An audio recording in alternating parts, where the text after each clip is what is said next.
He thought she didn't belong in that store, but in less than 10 minutes, he would realize he had just disrespected the one person who could end his career with a single sentence. The glass doors of Halstead and Row opened with a soft chime as Emily Carter stepped inside, the polished marble floors reflecting the golden afternoon light pouring through the tall windows, the kind of place where every surface gleamed and every detail whispered wealth, and where people like her were not expected to walk in unannounced. She wore a simple cream sweater, slightly worn at the sleeves, dark jeans, and sneakers that had clearly seen better days, her hair pulled back loosely, her presence quiet enough that most customers barely noticed her at first glance, but the staff did. They always did. Behind the front counter, Rebecca Hayes lifted her eyes for just a fraction of a second, long enough to take in Emily's appearance, categorize her, and then dismiss her entirely, her attention drifting back to a well-dressed couple browsing a display of handbags priced higher than most monthly mortgages. No greeting came, no polite acknowledgement, just silence, the kind that made it clear Emily was not considered worthy of interruption. Emily didn't react, not outwardly. She simply stepped further into the store, her gaze moving slowly across the displays, the soft lighting catching the fine stitching of leather, the subtle gold accents, the quiet elegance that defined the brand she knew intimately, though no one around her could have guessed that. A sales associate nearby leaned toward another and whispered something just low enough to pretend discretion, but loud enough for Emily to hear fragments. Words like lost and wrong place, drifting through the air, followed by a stifled laugh. The room didn't stop. Conversations continued. Credit cards slid across counters. Heels clicked against marble. But there was a shift, subtle yet unmistakable, as if her presence had introduced something slightly uncomfortable into an otherwise curated environment.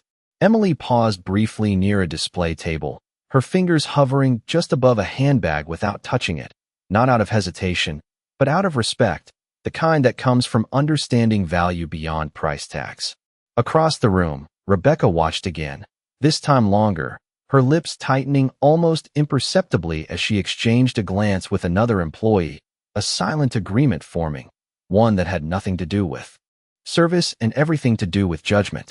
Still, no one approached Emily. No one asked if she needed assistance, the absence of attention growing louder with each passing second, until it became its own form of statement.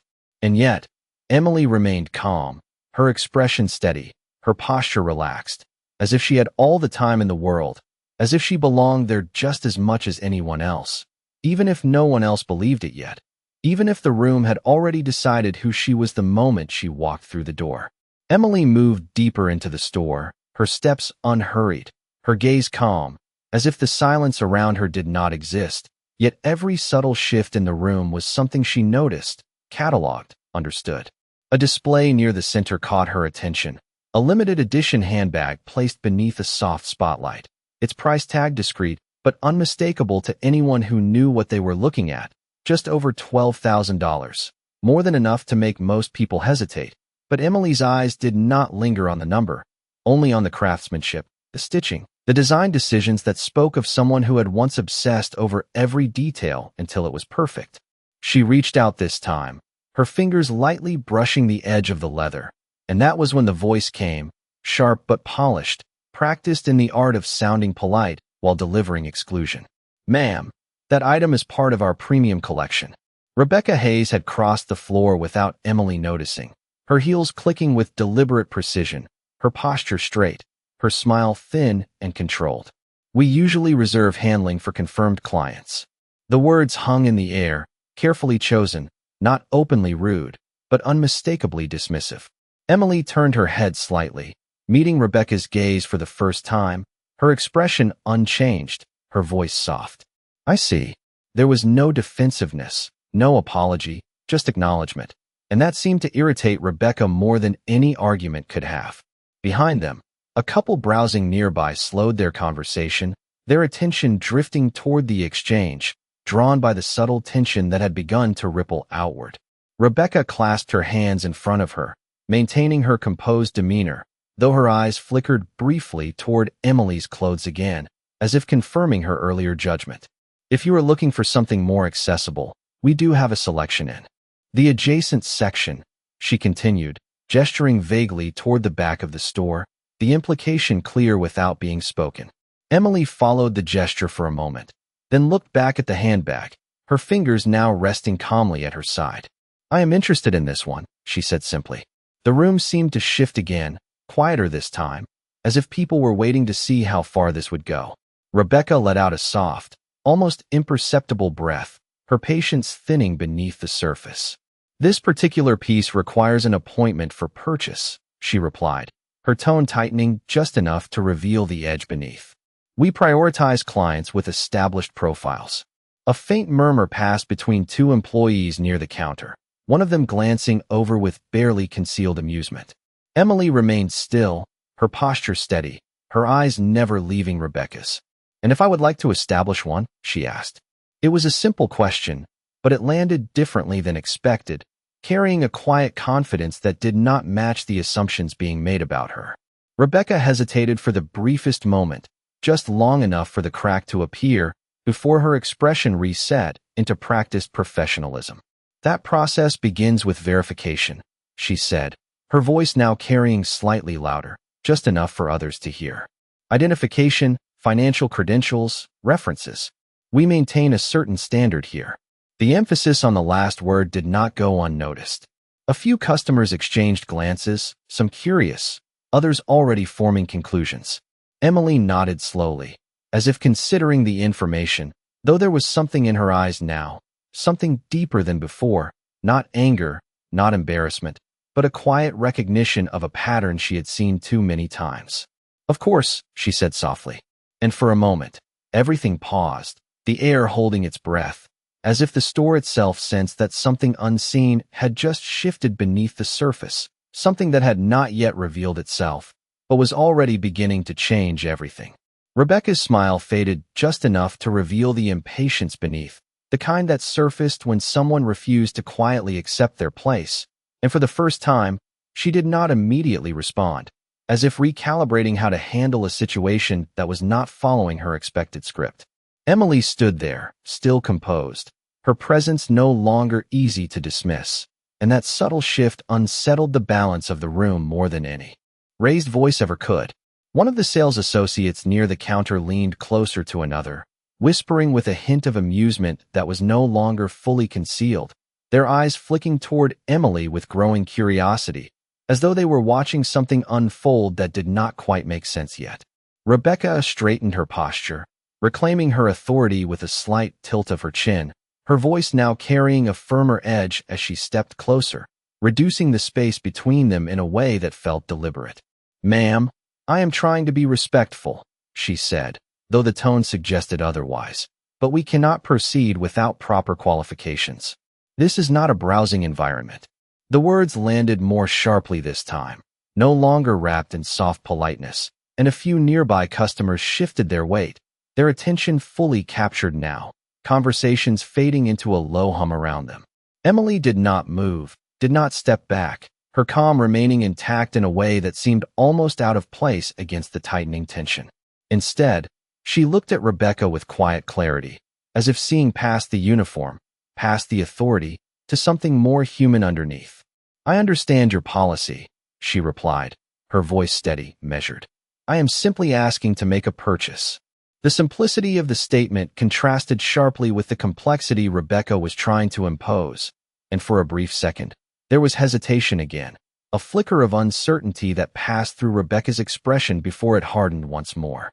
"Then I suggest you begin that process elsewhere," Rebecca said, louder now, enough that the couple near the display turned fully toward them, their interest no longer subtle.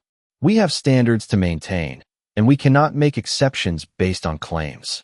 The word claims lingered, deliberate and pointed, and a faint ripple of reaction moved through the small audience that had formed, some faces sympathetic, others quietly judgmental, all of them witnesses to a moment that was no longer private.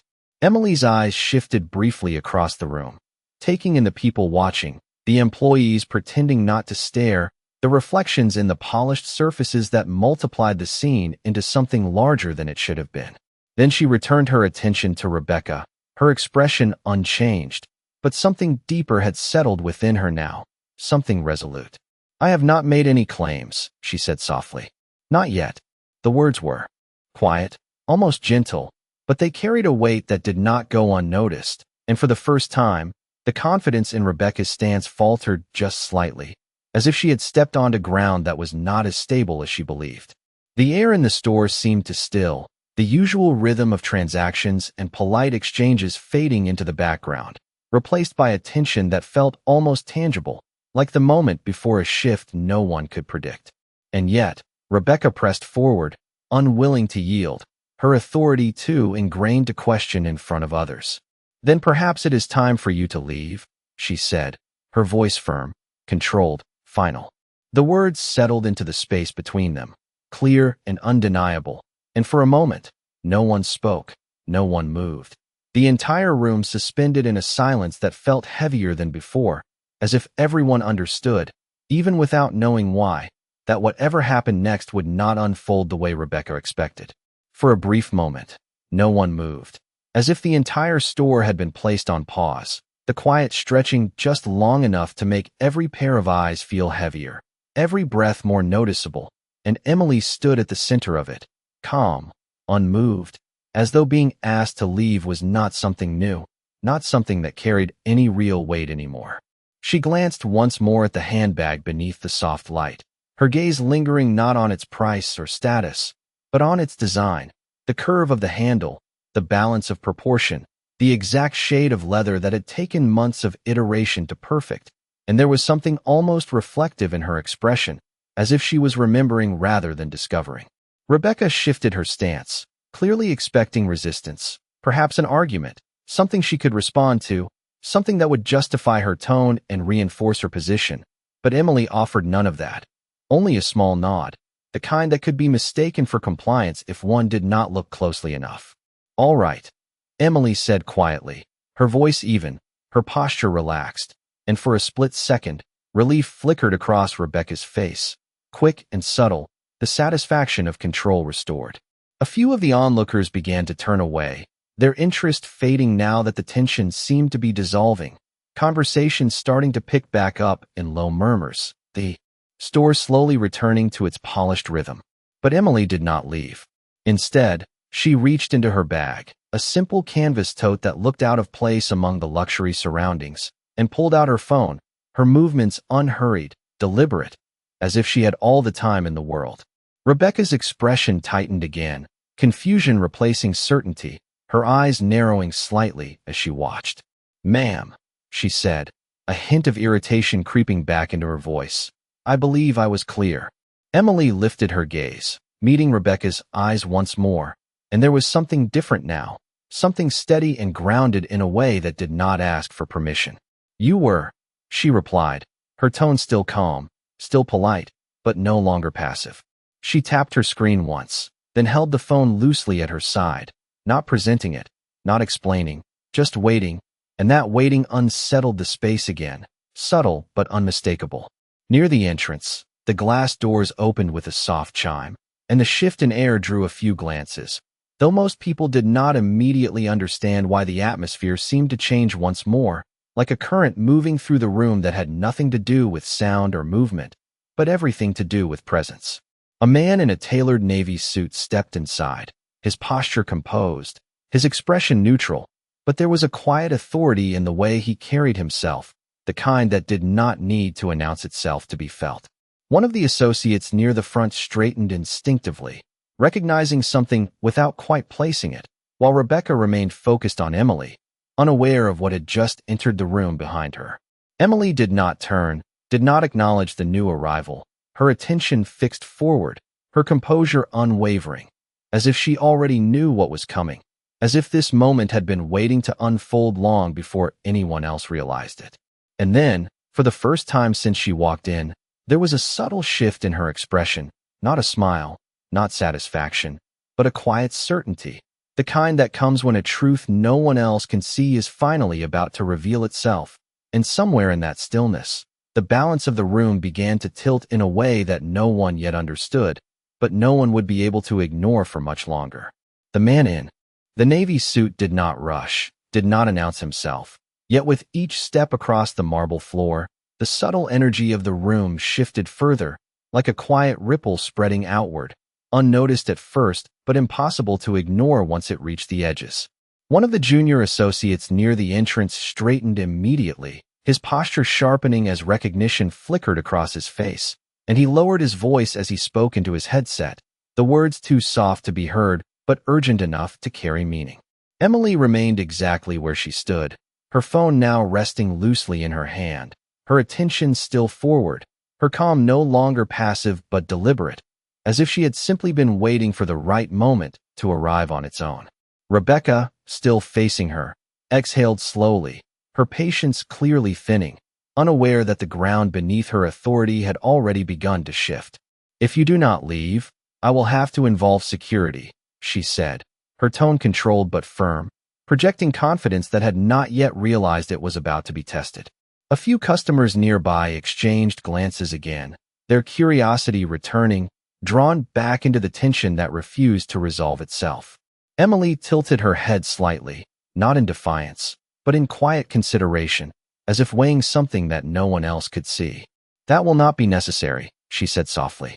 The words were simple, but they carried a calm certainty that did not match the situation, and for a brief moment, Rebecca hesitated again, the smallest crack widening just enough to be felt, though not yet understood. Behind her, the man in the navy suit had now reached the center of the store, his presence no longer subtle to those paying attention, and one by one, employees began to notice, their movements slowing, their conversations trailing off mid-sentence. The associate at the front desk lowered his gaze slightly as the man passed, a quiet acknowledgement that did not go unnoticed by the more observant customers. Rebecca turned slightly, irritation now mixing with confusion as she sensed the shift behind her, and when she finally looked, her expression changed, not dramatically, but enough to reveal that something had caught her off guard. The man stopped a few feet away, his posture composed, his voice calm when he spoke, yet carrying a weight that settled into the room instantly. "Is there a problem here?" he asked. The question was directed toward Rebecca, but his eyes moved briefly to Emily, and in that brief glance, there was recognition, subtle but undeniable, like a silent confirmation of something already known. Rebecca straightened immediately, her tone shifting into polished professionalism, though a trace of uncertainty remained beneath it. "No problem at all," she replied quickly. "I am simply assisting a customer who seems to have misunderstood our purchasing policies." The words sounded practiced, controlled, but they no longer held the same authority they had just moments ago. The man's gaze lingered on her for a second longer than comfortable, then shifted back to Emily, who had not moved, who had not needed to say anything further. "I see," he said quietly. And in that moment, something unspoken passed through the space between them, something that did not require explanation, something that began to unravel everything Rebecca thought she understood about the situation, even before the truth had been spoken aloud. The room grew still again, but this time, the silence felt different, heavier, as if it was no longer waiting for conflict, but for revelation. Rebecca felt it before she understood it, that subtle shift in control slipping through her fingers, the kind that does not announce itself, but quietly rearranges everything in the room. And for the first time since the interaction began, she was no longer the one setting the tone. The man's presence was not loud, not forceful, yet it carried a quiet authority that made people adjust without being told, shoulders straightening, voices lowering, attention sharpening in a way that was almost instinctive. Emily finally turned slightly, just enough to face him, and there was no surprise in her expression, only recognition, calm and expected, as if his arrival had been part of a sequence already in motion long before anyone else realized it. "Good afternoon, Ms. Carter," the man said, his voice even, respectful, and unmistakably directed. The name landed in the air with a weight that rippled outward, subtle at first, then undeniable, and Rebecca's breath caught just slightly, her mind registering the formality, the familiarity, the tone that did not match the situation she thought she was managing. Emily gave a small nod, her posture unchanged, her voice soft. "Good afternoon." There was no explanation offered, no immediate clarification, just that brief exchange, and yet it was enough to shift the balance further, to introduce a question that no one in the room could yet answer, but all of them could feel. Rebecca's eyes moved quickly between them, her composure tightening as she attempted to reassert control, to place this new variable into a framework she understood. "I apologize," she said, her voice carefully measured, though a trace of uncertainty had crept in. "But we are in the middle of a situation regarding store policy." The man turned his attention back to her, his expression neutral, but there was a depth in his gaze now, something assessing, something that seemed to look beyond her words into the structure behind them. "I am aware," he replied calmly. "I was informed the moment I walked in." That sentence alone caused a subtle stir among the staff, a quiet awareness that information had moved faster than expected, that something had already been communicated beyond the immediate scene. Rebecca straightened further, her confidence flickering as she spoke again, a little more firmly this time, as if reinforcing her own position. "Then you understand that we maintain strict standards for our clientele, and this individual has not met those requirements." The word individual replaced customer, and in that choice, the distance became more pronounced.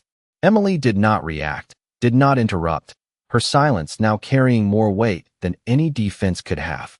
The man held Rebecca's gaze for a moment longer, then shifted slightly, angling his body toward Emily, a gesture that was small but unmistakably significant. "Miss Carter," he said, his tone unchanged, "would you like me to handle this?"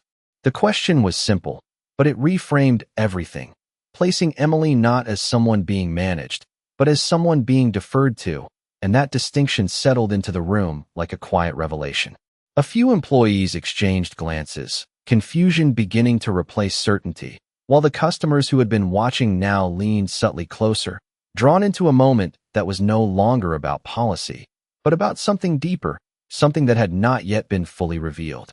Emily looked at Rebecca once more, her expression steady, her voice calm, and for the first time, there was a faint edge of quiet authority beneath it.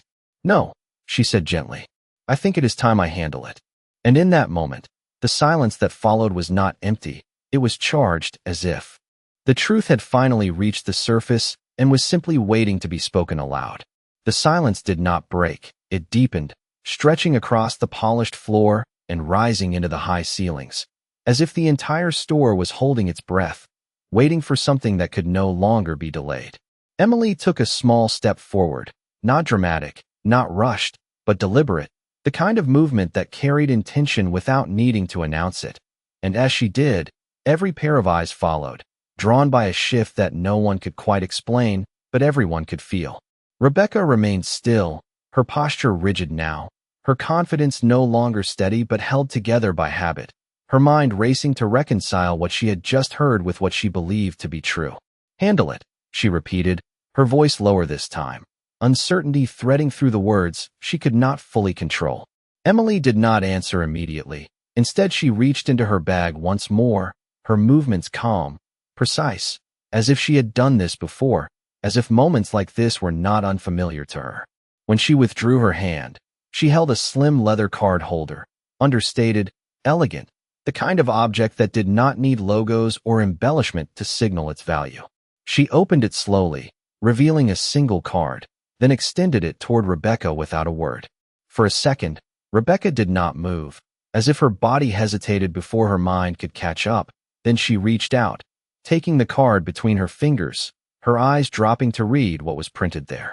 At first, there was nothing, just the expected scan, the automatic process of verifying identity. But then her expression changed, not all at once, but in layers, confusion giving way to recognition, recognition to disbelief, and disbelief to something that looked very much like fear, though she tried to suppress it.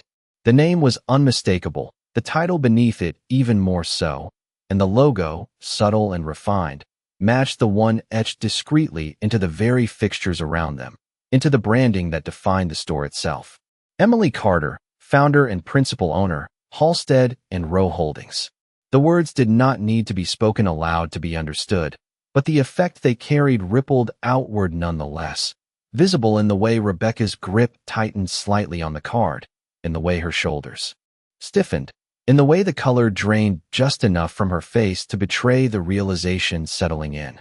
Around them, the quiet began to shift again, not with noise, but with awareness, As a few employees noticed the change in Rebecca's expression, their curiosity sharpening into something more focused, more alert. The man in the navy suit remained still, watching, his expression unchanged, as if this was exactly what he had expected, as if the moment had simply arrived on schedule. Emily's hand lowered calmly back to her side, her gaze steady on Rebecca, not accusatory, not triumphant, just present, allowing the truth to exist without embellishment. Rebecca looked up slowly, her eyes meeting Emily's again, but this time there was no dismissal in them, no quiet superiority, only the unmistakable weight of understanding, the kind that arrives too late to be undone. Her lips parted slightly, as if to speak, but no words came. The practiced responses she relied on no longer fitting the situation she now found herself in. And in that suspended moment, the entire room seemed to realign. The assumptions that had filled it just minutes before dissolving into a silence that felt heavier, more honest, as if everyone present was witnessing not just a revelation, but the quiet collapse of everything they had believed when she first walked through the door. Rebecca's hand trembled almost imperceptibly as she held the card, her eyes scanning it again as if the words might change, as if reality might correct itself into something more manageable, but it did not, and the weight of what she had done settled in with a quiet, irreversible certainty. Around her, the shift was no longer subtle. It was visible in the way the staff straightened, in the way whispers died before they could fully form, in the way even the customers seemed to sense that something significant had just occurred. The man in the navy suit took a small step forward, his voice calm, measured, but carrying a tone that left no room for misunderstanding. "Ms. Hayes," he said, and the use of her name without introduction only deepened the tension. "Would you like to explain the situation again?" Rebecca opened her mouth, but the words she had relied on moments ago no longer came easily, her carefully constructed authority dissolving under the clarity of the truth now standing in front of her. I was following store policy," she said finally, though the confidence was gone, replaced by something fragile, something uncertain. Emily remained still, her expression composed, her gaze steady, not harsh, not vindictive, but undeniably present, allowing Rebecca the space to hear her own words, to feel their weight without interruption. "Policy," Emily repeated softly, as if considering it, as if turning the word over to understand how it had been used. She took a small step closer, not to intimidate, but to close the distance that had been created by assumption. "Tell me," she continued, her voice calm, almost gentle, "which part of our policy requires you to decide who belongs before offering service?" The question landed without force, yet it carried a precision that cut through the room more effectively than any raised voice could have. Rebecca's eyes dropped briefly, then lifted again, searching for something to hold on to, but finding nothing that would justify what had already unfolded. A few employees exchanged uneasy glances, their earlier amusement replaced by discomfort, the realization settling in that they had been part of something they did not fully understand. The couple who had been browsing earlier now stood still, their attention fixed, their expressions shifted from curiosity to quiet reflection. Emily let the silence linger, not rushing to fill it, allowing it to do the work that words no longer needed to do. "We built this brand on trust," she said after a moment, her voice steady, clear, carrying just enough to reach those who needed to hear it. Not just in the products, but in how people are treated the moment they walk through those doors. Her eyes moved briefly across the room, taking in the staff, the customers, the space itself, before returning to Rebecca. Every person. The simplicity of the statement left no room for interpretation, no space for exceptions, and in that clarity, the imbalance that had existed earlier was fully reversed. Rebecca swallowed, her posture no longer rigid, but uncertain, as if she was trying to stand in a position that no longer supported her. "I did not realize," she began, but the words trailed off, incomplete, insufficient. Emily gave a small, almost imperceptible nod, not in agreement, but in acknowledgement. "That is exactly the point," she said quietly. And as the words settled into the room, there was no need for further explanation. No need for raised voices or dramatic gestures. Only the quiet understanding that something fundamental had been revealed, not just about one interaction, but about the way people chose to see, or not see, those standing right in front of them. No one spoke for several seconds, not because they were unsure what had happened, but because they understood it too clearly, and in that understanding, there was nowhere to hide. Rebecca lowered her gaze, the card still in her hand, no longer something she was inspecting, but something she seemed almost afraid to return, as if giving it back would confirm everything she had just realized. Around her, the staff stood quieter than before, their earlier confidence replaced by a careful stillness, each of them aware that they had witnessed more than just a misunderstanding. They had witnessed a moment that would be remembered long after the doors closed for the day. Emily did not reach for the card, did not rush the moment, her patience deliberate, allowing the weight of it to settle fully, not as punishment, but as recognition. Finally, Rebecca stepped forward, her movements slower now, controlled but no longer assured, and extended the card back with both hands, a gesture that carried more respect than anything she had shown before. "I am sorry," she said, her voice quieter, stripped of the practiced tone she once relied on, leaving only something genuine, something unpolished. Emily accepted the card with a small nod, her expression unchanged, not dismissive, not forgiving in an obvious way, simply present, as if the apology was not something to be judged, but something to be acknowledged. The man in the navy suit remained nearby, observing without interruption, his presence steady, his silence reinforcing the gravity of the moment without needing to add to it. Emily glanced once more around the store, her eyes moving across the displays, the staff, the customers, and for the first time, there was a subtle shift in her expression, not satisfaction, not victory, but something quieter, something reflective.